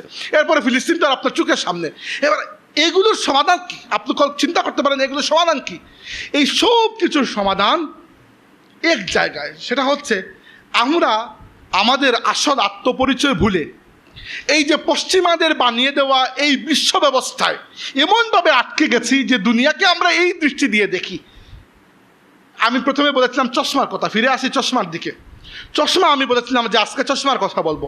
দেখেন, ইসলাম শুধুমাত্র একটি ধর্ম নয়, ইসলাম একটি ওয়ার্ল্ড ভিউ, ইসলাম একটি দৃষ্টিভঙ্গি, অর্থাৎ ইসলাম একটি জীবন ব্যবস্থা যা আপনাকে একটি দৃষ্টিভঙ্গি দেবে, যে দৃষ্টিভঙ্গি, যে চশমা পরে আপনি দুনিয়াকে দেখবেন। আবার পশ্চিমা সভ্যতা, তাদের নিজস্ব একটা ওয়ার্ল্ড ভিউ আছে যার নাম হচ্ছে লিবারালিজম। এরা আপনাকে অন্য ধরনের চশমা দেবে, সেই চশমা পরে আপনি দুনিয়াকে অন্যভাবে দেখবেন।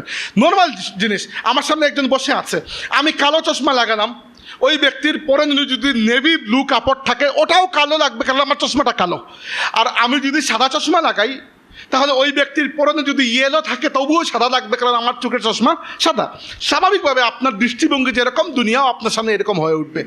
বর্তমান পশ্চিমা বিশ্ব আমাদেরকে যে দৃষ্টিভঙ্গি, যে দুনিয়া দিয়েছে, সেই দুনিয়ার নাম হচ্ছে 9 to 5 দুনিয়া।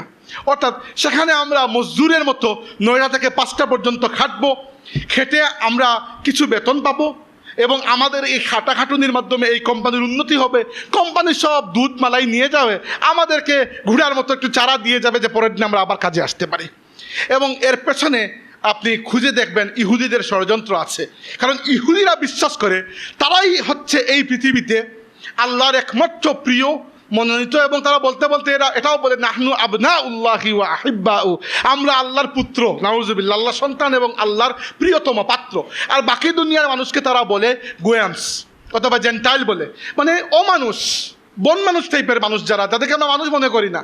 তো এদেরকে আমরা যা কিছু করতে পারি, আমাদের কোনো সমস্যা নয়। তো পৃথিবীকে বর্তমানে এমনভাবে বানিয়ে দেওয়া হয়েছে যে আমি এখানে যদি 10 জন মানুষকে নিয়ে প্রশ্ন করি, প্রায় 9 জনের সেম উত্তর থাকবে যে লেখাপড়া করব, চাকরি করব, বেতন পাবো, রিটায়ার্ড করব, পেনশন আদায় করব, কোনো একটা ভালো হসপিটালে বসে বসে মরে যাব। বেশিরভাগ মানুষের এই টার্গেট, এর থেকে বড় কোনো টার্গেট নিয়ে খুব কম মানুষের আছে। কোনো কিছু করার, এই সমাজকে পরিবর্তন করার এইরকম মন মানসিকতা খুব কম মানুষের থাকে, কারণ আমরা এমন একটি বুদবুদের মধ্যে বন্দী হয়ে গেছি। এবং এর ভেতরে আপনি যতই ইসলাম ঢুকান না কেন, ঢুকবে না। মাঝে মধ্যে ইসলামী ব্যাংকিংয়ের কথা শুনি, আমার হাসি পায়, আসলে হাসি পায়, কারণ সারা পৃথিবীর অর্থ ব্যবস্থা হচ্ছে ওদের নিয়ন্ত্রণে। এর ভেতরে আপনি আর ইসলামী ব্যাংকিংয়ে কী করবেন? আপনি একটা গাড়ি কিনেছেন, হাইয়েস্ট গাড়ি বা লাইটেস্ট গাড়ি, ও বা এই ধরনের কোনো গাড়ি, নূয়া গাড়ি, এই নূয়া গাড়ির ইঞ্জিনও নূয়া গাড়ির, বডিও, চেসিসও, স্টিয়ারিং হুইল সব কিছু নূয়া গাড়ির, মধ্যখানে আপনি একটা সিট চেঞ্জ করে প্লেনের সিট লাগিয়ে দিলেন, তো এটা কি প্লেন হয়ে যাবে? হবে না। তো আমরাও এরকম চিন্তা করি যে সারা আমাদের পুরো রাষ্ট্র ব্যবস্থা চলছে সেকুলার আইডিওলজির উপর, এর মধ্যখানে যদি একটু একটু ইসলাম ঢুকিয়ে দিতে পারি, এটা মনে ইসলাম হয়ে যাবে না। কারণ হচ্ছে এই পুরো চশমা খুলে আপনাকে নতুন চশমা পড়তে হবে, এই চশমার একটু জায়গা ইয়েলো করে দিলে কালো চশমা ইয়েলো হয়ে যাবে না।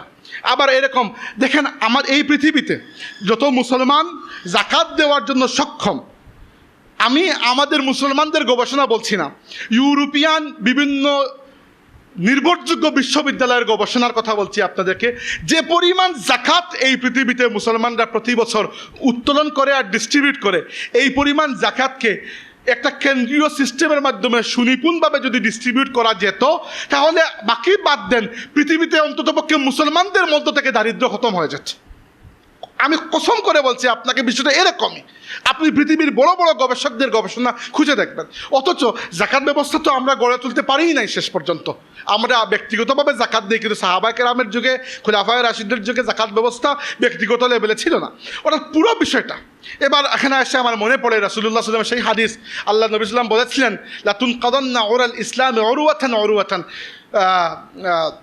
ফালাম্মা ইনতাকাদাত উরওয়াতান তাশাব্বাসা নাসু বিল্লাতী হিয়া তালিহা আউয়ালুহুন্না নাকদান আল হুকমু ওয়া আখিরুহুন্না আস-সালাহ আও কামা ক্বালা সাল্লাল্লাহু আলাইহি সাল্লাম। অর্থ হচ্ছে তোমরা একটি একটি করে ইসলামের হাতল ছাড়তে থাকবে, ছেড়ে দেবে, এবং যখন একটি হাতল ছাড়বে তখন নিচের দিকে পড়তে শুরু করবে, আরেকটি হাতলে ধরবে, খানিকক্ষণ পরে এইটা হাত থেকে ছুটে যাবে, তোমরা নিচের দিকে পড়বে, আরেকটি ধরবে, এভাবে ছাড়তে ছাড়তে তোমরা নিচে এসে পড়ে যাবে। সবচেয়ে প্রথমে তোমরা ছাড়বে ইসলামের হুকুমত, আর সবার শেষে এসে তোমরা নামাজটাও ছেড়ে দেবে। হাদিস সহিহ হাদিস, আপনারা খুঁজে দেখবেন। অর্থাৎ ধরেন ইসলাম আমাদেরকে যে জীবন ব্যবস্থা দিয়েছে, এটাকে একটি গাছের সাথে তুলনা করুন, এবং এই গাছের 6টা স্তর রয়েছে, গাছের 6টা ডাল রয়েছে, একটার উপরে আরেকটা। আল্লাহর নবী আমাদেরকে গাছের একেবারে উপরের সারিতে নিয়ে প্রতিষ্ঠিত করে দিয়েছিলেন। একটা একটা করে হাতল আমরা ছেড়ে দিয়েছি। এক সময় আমাদের হাত থেকে খিলাফত চলে গেছে, এরপরে ইসলামী অর্থনৈতিক ব্যবস্থা চলে গিয়ে আমরা সুদভিত্তিক অর্থনৈতিক ব্যবস্থায় বন্দী হয়ে গেছি। এরপরে আমাদের সামাজিক ব্যবস্থাটাও ভেঙে এক ধরনের পশ্চিমা সামাজিক ব্যবস্থা, বা ওই যে ভারতীয় টিভি সিরিয়ালে যে ধরনের সমাজ দেখানো হয়, ওই ধরনের সমাজে আমরা অভ্যস্ত হয়ে গেছি। এভাবে ছাড়তে ছাড়তে সহিহ হাদিস রয়েছে, মুসলিম শরীফেও আছে, যে কিয়ামতের আগে অবস্থাটা এরকম হয়ে যাবে যে মানুষ কালিমাটাও ঠিক করে বলতে পারবে না, এবং এই বদকারদের উপরই কিয়ামত হবে। হাদিসে এসেছে যে একজন মানুষ যতদিন পর্যন্ত আল্লাহ আল্লাহ বলতে পারবে, ততদিন পর্যন্ত লা তাকুমুস সাআহ, কিয়ামত হবে না। তার মানে কিয়ামতের আগে মুসলমানদের অবস্থা এরকম অধঃপতনে চলে যাবে যে এরা কালিমা তাইয়্যিবাটাও ঠিক মতো বলতে পারবে না, নামাজটাও ছেড়ে দেবে। আমরা বুঝতে পারা উচিত যে আমরা এখন বর্তমানে কোন লেভেলে আছি, ছেড়ে ছেড়ে কত দূর এসেছি। এবার একটা প্রশ্নের জবাব দিয়ে আপনারা চিন্তা করবেন এগুলো মুসলমানদের বিরুদ্ধে কেন হয়। কারণ হচ্ছে আপনারা একটু খুঁজে দেখেন, এই পৃথিবীতে বর্তমানে বড় পরিসরে দুনিয়াতে একমাত্র ধার্মিক জাতি হচ্ছে মুসলমানরা, আর কেউ নেই।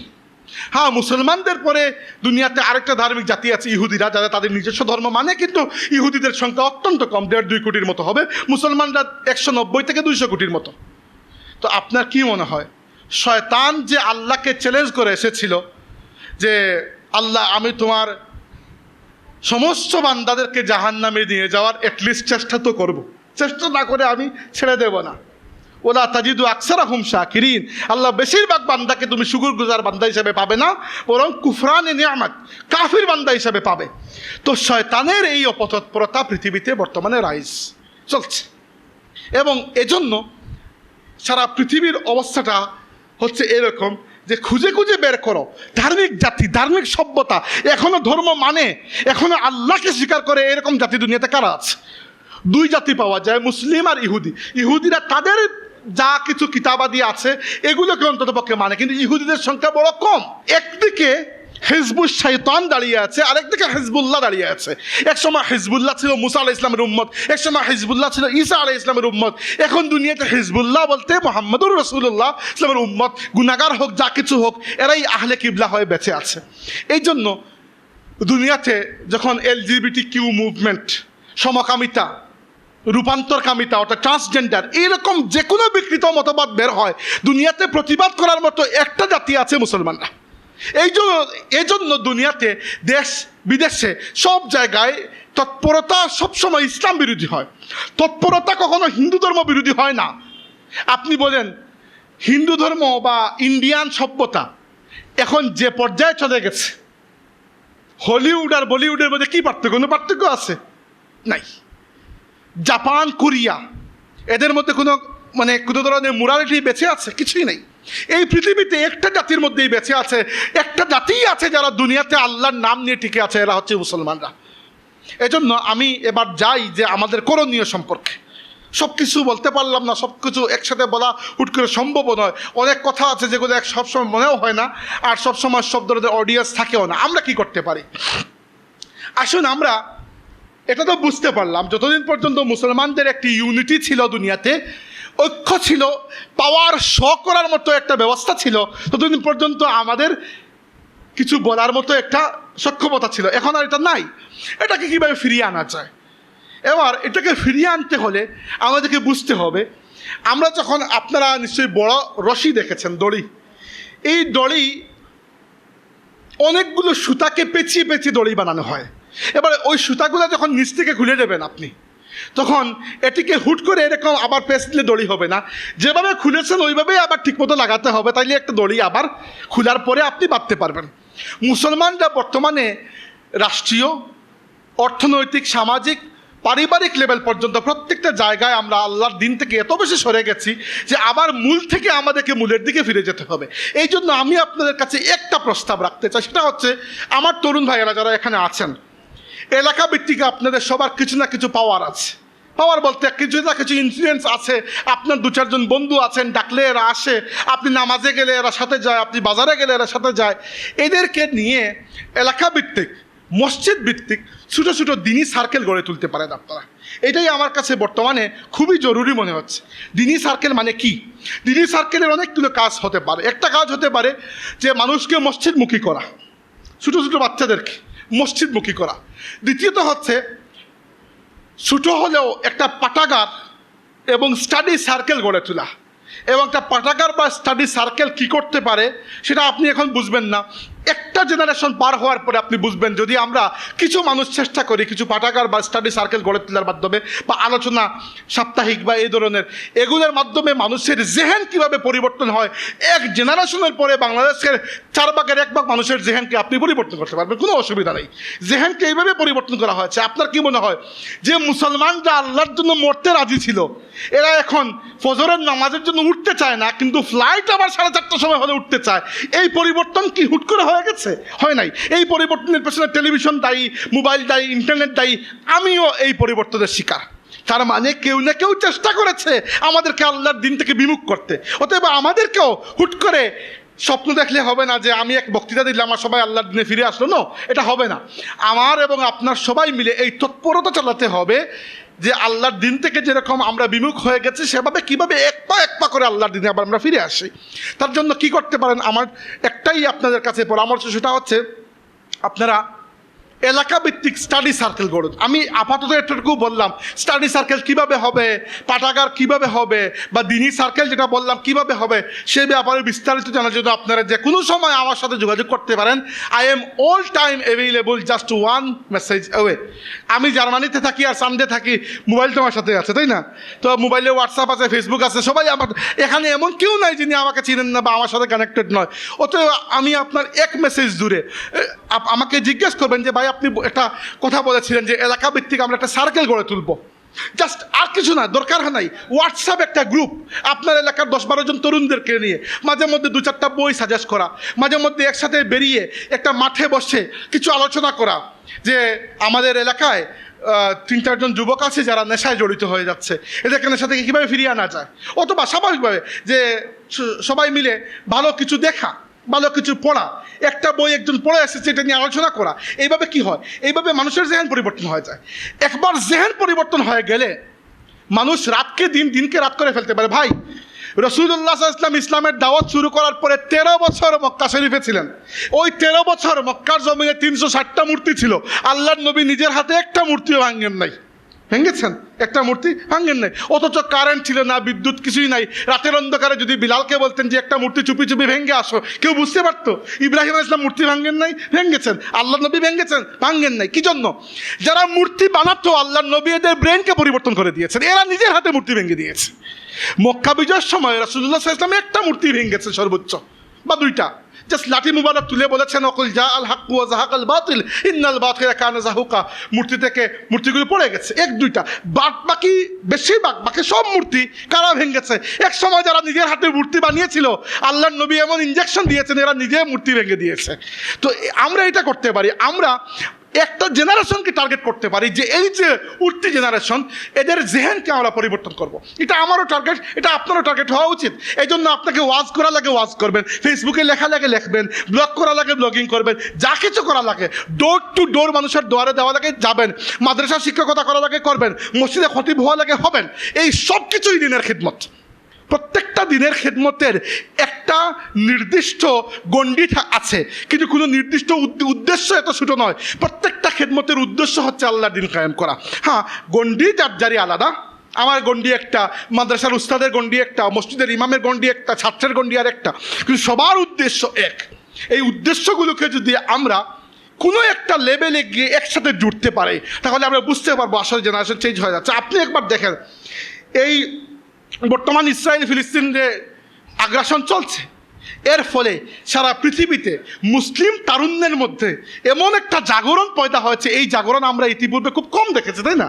তাইলে তার মানে হচ্ছে আল্লাহ রাব্বুল আলামিন জ্বলন্ত অঙ্গার থেকেও নতুন জীবন তৈরি করতে পারেন। আমরা মনে করেছিলাম সারা পৃথিবী আমরা খুঁজে ফেলেছি, আমাদের ফিলিস্তিন হাত থেকে চলে যাচ্ছে। হয়তো ফিলিস্তিন চলে যাবে, কিন্তু এক ফিলিস্তিন এরকম আরো কয়েক লক্ষ ফিলিস্তিনকে জন্ম দিয়ে যাবে ইনশাআল্লাহ। তো হাজিরিন, আমাদের এখন করণীয় হচ্ছে ছোটো পরিসর থেকে শুরু করা। শুধুমাত্র আমার বক্তৃতা বিবৃতিতে কিছু হবে না, শুধুমাত্র মাঠে বেরিয়ে যে কোরআনের আইন দিয়ে দেশ চলবে এরকম হবে না, কখনোই হবে না। এরকম যদি আমার বলায় হয়ে যেত, আর এরকম যদি মাঠে নেমে কাজ না করে হয়ে যেত, তাহলে রাসূলুল্লাহ সাল্লাল্লাহু আলাইহি ওয়াসাল্লাম তায়েফেও যেতেন না, আর বদরেও যেতেন না, ঘরে বসে দোয়া করতেন, আল্লাহ আবু জেহেলের বাহিনীকে আগুন লাগিয়ে পুড়িয়ে দাও তুমি। আল্লাহ দিতেন, আমার নবীর এরকম পাওয়ার ছিল, উই বিলিভ ইট। কিন্তু জান নাই, কি জন্য জান নাই? কারণ পরবর্তীদের জন্য যেন কোনো অজুহাত না থাকে, এ নবী তো ফু দিয়ে উড়িয়ে দিয়েছেন, আমার ফুতে কাজ হবে না, আমি যাব না। আল্লাহর নবী এরকম গুঞ্জাইশ রাখেন নাই, নিজে মাঠে গিয়েছেন, মাঠে যাওয়ার পরে আল্লাহর কাছে হাত তুলেছেন, আল্লাহুম্মা ইন তুহলিক হাযিহিল আসাবাতিল ইয়াউম লান তুবাদ ফিল আরদি আবাদা। তাই আমাদেরকে মাঠ থেকে কাজ শুরু করতে হবে। আমাদের ছাত্র ভাইয়েরা যারা আছেন, আপনাদের কাছে কিছু পরামর্শ আমার। একটা হচ্ছে, উসমানী খেলাফত ভাঙ্গার একটা কারণ ছিল যে তৎকালীন যুগের টেকনোলজির সাথে এরা বিলকুল খাপ খাওয়াতে পারে নাই। আমরা যেন এরকম না হই। আমাদেরকে এই যুগের প্রয়োজনীয় টেকনোলজির কিছু না কিছু শেখা খুবই জরুরি। আপনি যদি ভিডিও কন্টেন্ট ক্রিয়েটার হতে চান, অবশ্যই আপনাকে ভিডিও এডিটিং কিছু না কিছু শিখতে হবে। আপনি একটা ভিডিও আপলোড করলেন, মানুষ 200 জন দেখলো, কিন্তু ওইটা এডিট করতে চলে গেছে আর 1000 টাকা, তো আপনার তো কোনো হাতে কিছুই থাকলো না, তাই না? টুকটাক এডিটিং শিখতে হবে আপনাকে। আপনি যদি ফেসবুকে আপনার একটা ইনফ্লুয়েন্সিয়াল তৈরি করতে চান, একটা ফিল্ড তৈরি করতে চান, একটা বলয় তৈরি করতে চান, তাহলে ফেসবুককে কীভাবে বোকা বানিয়ে মাঝে মধ্যে কিছু যদি লেখা যায়, বা কীভাবে ফেসবুকের কমিউনিটির স্ট্যান্ডার্ডকে এড়িয়ে মাঝে মধ্যে করা, কারণ এগুলো হচ্ছে যুদ্ধের অস্ত্র। অনেকে আমাকে বলে যে আপনারা কোকাকোলা বয়কট করেন, ফেসবুক কেন করেন না, ওইটা তো ইহুদির প্রোডাক্ট। আরে ভাই, ফেসবুক হচ্ছে যুদ্ধের অস্ত্র, অস্ত্র কখনো বয়কট করা হয় না, বুঝতে পেরেছেন? ফেসবুক যুদ্ধের অস্ত্র। আল্লাহর নবী কখনো অস্ত্র বয়কট করেছেন না। মাঠে কাফিরদের অস্ত্র যেগুলো পড়েছিল, সাহাবীরা ওইগুলো হাতে তুলে কাফিরদের বিরুদ্ধে যুদ্ধ করেছেন। আজকে ফেসবুক টুইটার আমাদের একটু সুবিধা হয়ে দাঁড়িয়েছে, যদি বোঝা যেত না যে আমেরিকার বিভিন্ন বিশ্ববিদ্যালয় শিক্ষার্থীরা ইসরায়েলের বিরুদ্ধে এরকম করছে, প্রতিবাদ করছে, এগুলো সোশ্যাল মিডিয়ার কল্যাণেই হয়েছে। মিশরে আমি ওই যে মিশরে যখন কি তাহরির স্কোয়ারে বিরোধী বিপ্লব হলো, কি নাম তার, ওই যে মুরসির আগে যে ছিল হুসনি মুবারকের পতনের কয়েকদিন পরে মুরসি যখন আসলেন, মুরসি এসেই পড়ে গেলেন, আসলে আব্দুল ফাত্তাহ সিসি। এই একটা টাইম পিরিয়ডের কিছু পরেই আমি মিশরে গিয়েছিলাম, এবং মিশরীয়দের কাছ থেকে ওই সময়কার ঘটনা আমি শুনেছি, কিতাবে পড়ি নাই, তাদের মুখ থেকে শুনেছি, যারা তাহরির স্কোয়ারে এসে বিদ্রোহ করেছিল এদের মুখ থেকে। এবং তারা বলেছে যে এই সময় সোশ্যাল মিডিয়া তাদের জন্য কত বড় একটা অস্ত্র হয়ে দাঁড়িয়েছে, এটা দাবানল ছড়িয়ে গেছে সোশ্যাল মিডিয়ার মাধ্যমে। আমাদেরকে এগুলো শিখতে হবে। 2 নম্বর বিষয় হচ্ছে, যার প্রত্যেক মানুষকে আল্লাহ রাব্বুল আলামিন কিছু না কিছু পটেনশিয়াল দিয়ে পাঠান। আমি যখন জীবনে বুঝতে পেরেছি যে আমার পটেনশিয়াল হচ্ছে আমি ভালো বলতে পারি, আমি ভালো লিখতে পারি, সেদিন থেকে আমি ওয়াদা করেছি যে আল্লাহ, এই কুওয়াতে বয়ান এবং এই লেখার ক্ষমতা তুমি আমাকে দিয়েছো, তবে ওয়াদা করলাম এগুলো তোমার দিনের স্বার্থে খরচ হবে। তো আপনার মধ্যেও কিছু না কিছু পটেনশিয়াল থাকবে, এই পটেনশিয়ালগুলোকে, এই সক্ষমতাগুলোকে খুঁজে বের করুন, এবং একটা চিন্তা করুন যে জীবনে চলার পথে মানুষকে রুজি রুটির চিন্তা করতে হয়, কিছু করার নাই। আমি নিজেও বিবাহিত, আমিও জানি 2 দিন পরে পরে চিন্তা আসে, আল্লাহ পরের মাসের টাকা পয়সা কোথা থেকে আসবে, এগুলো চিন্তা আসে। আমরা ফেরেশতা নই, এই বিপদে এই তাকাল্লুফে আল্লাহ আমাদের সবাইকে রেখেছেন, কিন্তু এই সব কিছুর সাথে সাথে বাদ দিয়ে বলছি না সবাই আবু যর গিফারি হতে পারবে না, দরকার নাই, হতে পারবেন না, এরকম মানুষ খুব কম আসে। কিন্তু এগুলোর সাথে সাথে আপনি চিন্তা করেন যে আমার আশেপাশের যে সমাজ, সেই সমাজকে পরিবর্তনের জন্য আমার কি ভূমিকা থাকতে পারে। নিশ্চয়ই ফুলতলি সাহেব এটা চিন্তা করেছেন বলেই আমরা ফুলতলি সাহেবের মতো একজনকে পেয়েছিলাম। ফুলতলি সাহেব যদি চিন্তা করতেন যেটা অফিসে যাবো 9টার সময় 5টার সময় বেতন নিয়ে চলে আসবো, এরকম জীবন চলে যাবে, আমরা ফুলতলি সাহেবকে পেতাম, আমরা সৈয়দ আহমদ বেল্লভীকে পেতাম, আমরা শাহজালাল মুজাররেদি আমিরকে পেতাম। আজকের যুগে শাহজালাল সেই যুগে যে কাজ করেছেন, তার কি গরজ পড়েছিল যে ইয়ামেন থেকে সিলেটে তিনি আসবেন? ব্যবসার জন্য এসেছিলেন না, আল্লাহ দিনের জন্য। তারও তো নিশ্চয়ই খাওয়া দাওয়া করা লাগতো, তিনিও তো ফেরেশতা ছিলেন না। বিয়ে শাদী করেন না এটা ভিন্ন কথা, কিন্তু বাকি সবাই তো বিয়ে শাদী করেছেন। ওটা সবার জীবনের চিন্তা আছে, সেই চিন্তাগুলোকে জীবনের মধ্যে রেখেও মানুষ আল্লাহর দিনের জন্য কিছু না কিছু কাজ করে। মানুষ আল্লাহর দিনের জন্য যদি কাজ করতে চায়, আল্লাহ সেই কাজে তাকে এগিয়ে দেন। আপনারা এলাকাভিত্তিক সার্কেলগুলো গঠন করার চেষ্টা করুন। সেই সার্কেলে একদিনে পাঠাগার হবে না, 1টা 2টা 3টা 4টা বই জমতে জমতে এক সময় এক আলমিরা বই হয়ে যাবে। এগুলো পড়ুন, স্টাডি সার্কেল করুন। আমি ইউনিভার্সিটিতে থাকার সময় আমাদের বন্ধুদের 6 জনের একটা সার্কেল ছিল, সেই সার্কেলে আমরা বিভিন্ন বই নিয়ে আলোচনা করতাম। এগুলো করার মাধ্যমে চিন্তার অনেক ডেভেলপমেন্ট হয়, অনেক উন্নতি হয় চিন্তার। এরপরে আপনারা লেখাপড়া শেষে চাকরি বাকরির পাশাপাশি কোনো একটা জায়গায় কোনো স্পেশাল কিছু খেদমত করার চেষ্টা করেন। যেমন ধরেন আপনি মাদ্রাসার শিক্ষক হয়েছেন, অবশ্যই এটা খেদমতও, পাশাপাশি এটা আপনার রুজিরুটির একটা মাধ্যমও। সেই সাথে যদি আপনি ভালো লেখক হতে পারেন, তাহলে অনলাইনে কমসে কম আপনি কয়েক হাজার মানুষের ব্রেইনকে আপনি ওয়াশ করতে পারেন, তাই না? আজকের যুগ হচ্ছে ব্রেইন ওয়াশের যুগ। ওরা আমাদের ব্রেইন ওয়াশ করছে, আমরা কেন ওদের ব্রেইন ওয়াশ করবো না? তো ইসলাম বিরোধী অপতৎপরতা কী জন্য আমি এটার উত্তর দিলাম, কারণ এই পৃথিবীতে হিজবুল্লাহ বলতে মুসলমানরাই বাকি আছে, বাকি সবাই হিজবুস শয়তান। আর হিজবুস শয়তানের অটোমেটিক টার্গেট হচ্ছে হিজবুল্লাহ। 2 নম্বর ইসলাম বিরোধী অপতৎপরতা, কয়টা দিকে চলছে? সামরিক এবং রাজনৈতিক দিকে চলছে, অর্থনৈতিক দিকে চলছে, সাংস্কৃতিক দিকে চলছে, মোস্টলি এই তিনটা দিকে। আর আমরা কি করতে পারি? আমরা ছোটো থেকে শুরু করতে পারি, যেহেতু আমরা হারিয়ে খুইয়ে বসে আছি, তো ছোটো থেকে শুরু করতে পারি। আমি টার্গেট করতে পারি আমার এলাকাকে, আমার বন্ধুদের হোয়াটসঅ্যাপ গ্রুপকে, আমার এইরকম কিছু মানুষকে যারা আমার সাথে সংযুক্ত, এদেরকে জেহেন পরিবর্তন করি। যদি আমি যদি 3টা মানুষের জেহেন পরিবর্তন করি, এরা যদি আরো 3টা মানুষের জেহেন পরিবর্তন করে, একসময় এটা চেইন হয়ে যাবে। এবং একসময় দেখবেন মাত্র 20 বছরের মধ্যে বাংলাদেশের অর্ধেক তরুণ প্রজন্মের মস্তিষ্ক, চিন্তা ভাবনা পরিবর্তন হয়ে গেছে। এরকম হয় ভাই, আপনি একটা জিনিস চিন্তা করে দেখেন, একসময় বাংলাদেশে কলকাতা, পশ্চিমবঙ্গর যে হিন্দু সাহিত্যিকরা, তাদের যে সভ্যতা, লেখনী, সংস্কৃতি, এগুলোকে নিয়ে খুব নাচানাচি করা হতো।